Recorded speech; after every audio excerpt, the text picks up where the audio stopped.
manajemen mutu pendidikan. 2. Prinsip-prinsip manajemen mutu pendidikan. 3. Langkah-langkah implementasi manajemen mutu pendidikan. Nomor 4 ada peningkatan kualitas pengajaran manajemen mutu pendidikan.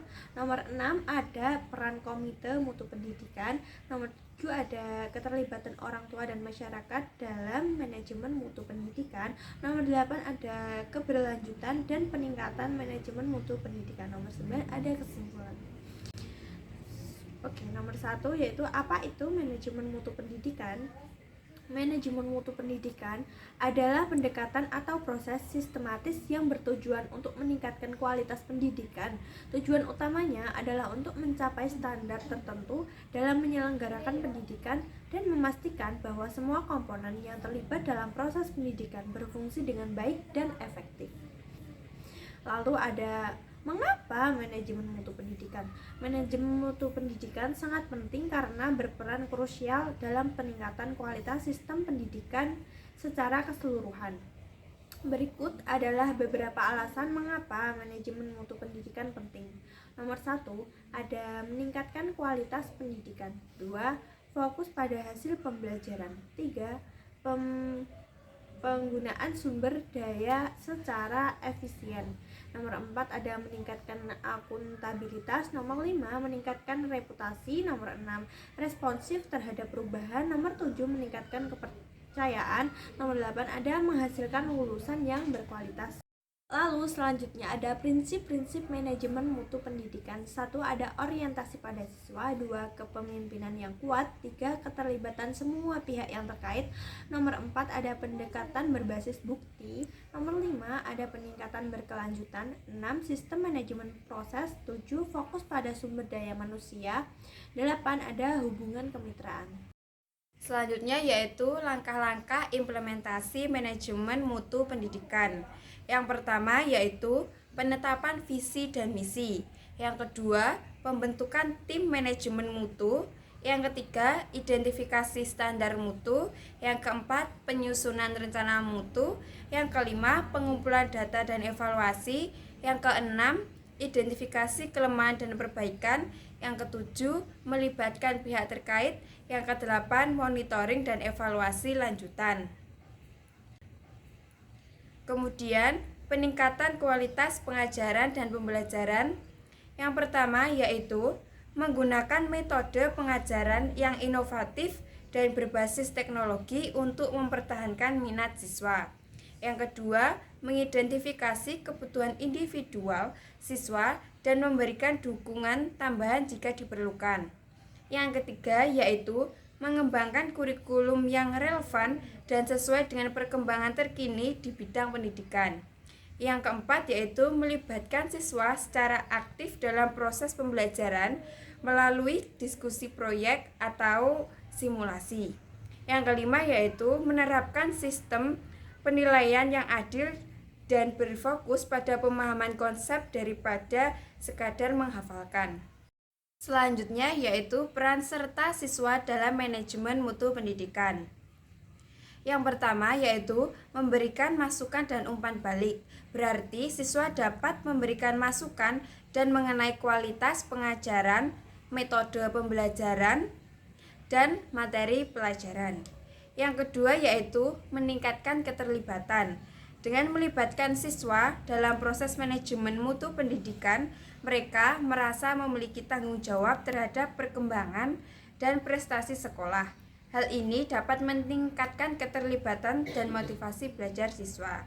Yang ketiga yaitu menciptakan lingkungan pembelajaran yang positif, di mana siswa yang aktif dalam manajemen mutu pendidikan dapat membantu menciptakan lingkungan belajar yang positif dan kolaboratif di sekolah yang mendukung pertumbuhan akademik sosial.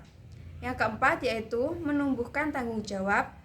Artinya siswa yang terlibat dalam manajemen mutu pendidikan untuk menghargai pentingnya tanggung jawab terhadap pembelajaran mereka sendiri dan membantu membangun budaya sekolah yang bertanggung jawab. Selanjutnya yaitu peran komite mutu pendidikan. Komite mutu pendidikan memiliki peran penting dalam memastikan mutu dan kualitas pendidikan di suatu lembaga atau institusi. Yang pertama yaitu pengawasan mutu. Komite ini bertanggung jawab untuk mengawasi dan mengevaluasi kualitas pendidikan, termasuk proses pembelajaran, kurikulum, fasilitas, dan sarana prasarana. Yang kedua yaitu pengembangan dan peningkatan. Artinya, komite berkontribusi dalam merencanakan dan mengimplementasikannya program-program yang bertujuan meningkatkan mutu pendidikan secara berkesinambungan. Yang ketiga yaitu penyusunan kebijakan. Artinya, komite juga terlibat dalam menyusun kebijakan-kebijakan pendidikan yang relevan dan berfokus pada peningkatan mutu.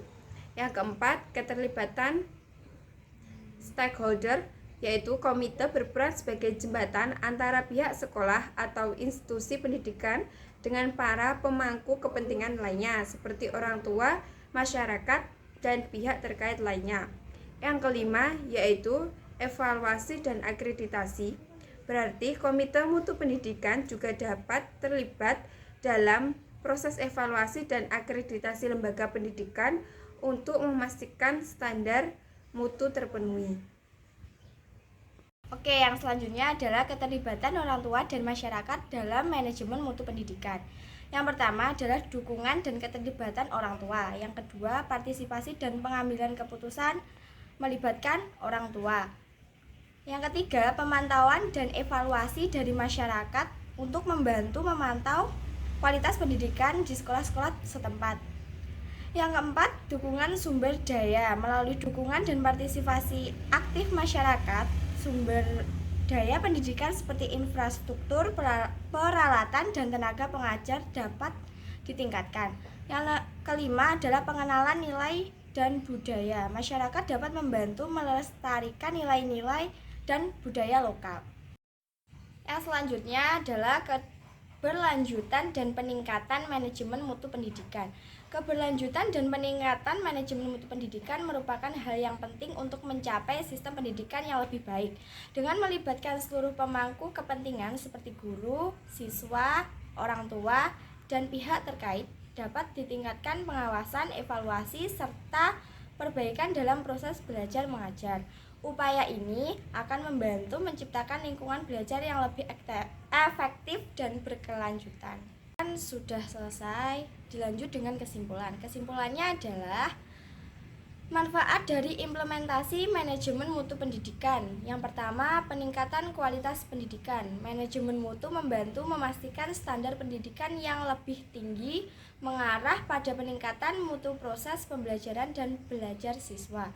Yang kedua, pengembangan kurikulum yang efektif. Yang ketiga, meningkatkan kinerja guru melalui manajemen mutu pendidikan. Yang keempat, efisiensi dan efektivitas institusi pendidikan. Yang kelima, peningkatan kepuasan siswa dan orang tua.